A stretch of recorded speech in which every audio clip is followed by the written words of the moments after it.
Welcome back folks, my name is LastKnownMeal and today we're going to talk about the latest Techland update regarding Dying Light 2 future patches, what has been implemented and what they're working on. We're going to cover every version from PC to both consoles, so let's begin. So it does seem that over the weekend developers have released a few hot fixes into the game. Of course some things have been fixed, some still remain as lingering problems, including certain issues with online co-op, as people have reported.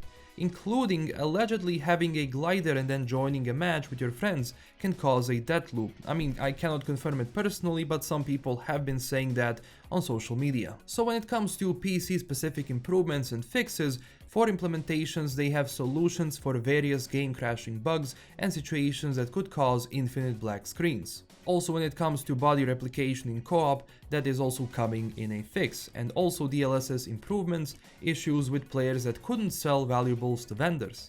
Now the stuff that they're working on are issues with mouse key binding, adding gaming mice support for custom buttons, which is cool. I do believe that the kick button, which is E on your keyboard on PC, is actually hard coded, so you cannot change it even if you want to. Hopefully that fix is also coming soon. Also block resulting in player ending in a death loop, so that is coming in a fix, and various story blocks, possibility to enable English voiceover if local language is not English, adding backup saves, which is absolutely needed for the game of this size, just to minimize the risk of corrupting your files and saves, because if you're exposed to a game-breaking bug and you don't have a backup for your save, that can be a huge problem, especially because the game as save files doesn't have multiple options, just one.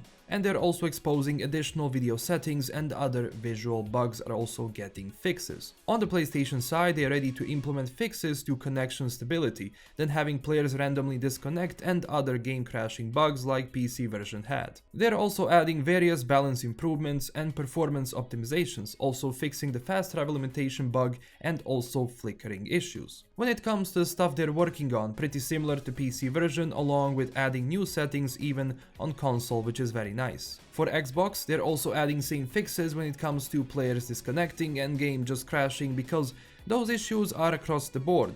Just someone has less and someone experiences more crashes during their playthrough. Now they're also enabling 60 plus FPS VRR mode on Xbox Series X, which is nice, and of course performance optimization, which are much needed for the quality improvement of the overall experience across the board and all systems. In the upcoming fixes, pretty much the same. I personally think it's good that they're tackling these issues straight away.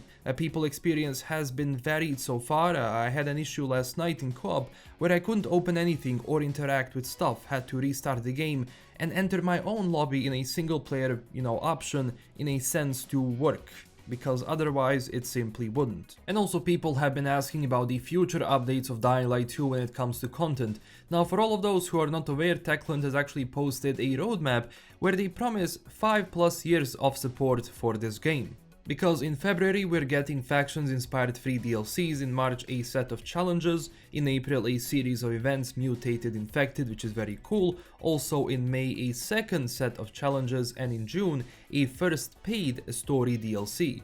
You can also see on the side they will have a second story DLC which is going to be paid content, new weapons, enemies, stories, events, free and paid DLCs and much more. Hopefully they stick to all of this, but if we look back at Dying Light 1, that game has been updated for a very long time, up until the very end of the game itself when Dying Light 2 was coming out, so that's very cool. But again, we shall see what the future patches bring, and of course tell me down below your experience with the game so far and how happy are you with it. This is everything for today. Thank you so much for watching, like and subscribe if you want to see more, and also check us out on Twitter and Discord. Also huge thanks to my current Patreon supporters. Have a great day everyone, and I will see you in the next one. Bye bye.